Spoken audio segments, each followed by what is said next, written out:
तर उद्या देशाचे पंतप्रधान नरेंद्र मोदी यांच्या हस्ते मुंबई ट्रान्स हार्बर लिंकचं उद्घाटन केलं जाणार आहे। या सागरी पुलाच्या सर्व पिलरला आकर्षक अशी रंगरंगोटी करण्यात आली आहे, तसंच विद्युत रोषणाई देखील करण्यात आलेली आहे।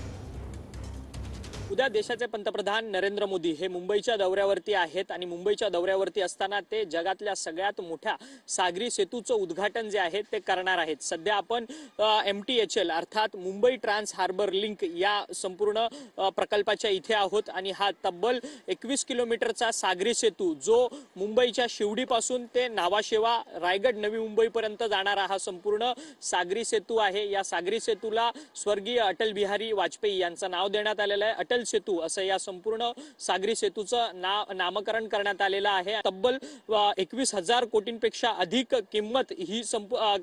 किमतीने बनवलेला हा संपूर्ण सागरी सेतू आहे। त्यासोबत उद्या या सेतूचं उद्घाटन होणार आहे, त्यामुळे संपूर्ण वातावरण निर्मिती जी आहे ती केलेली आपल्याला पाहायला मिळते। या अटल सेतूचा उपयोग जो आहे तो मुंबईसह अनेक भागातील नागरिकांना करायला मिळणार आहे। व्हिडिओ जर्नलिस्ट रोशन गायकवाडसह अक्षय मंगणी, TV9 मराठी, मुंबई।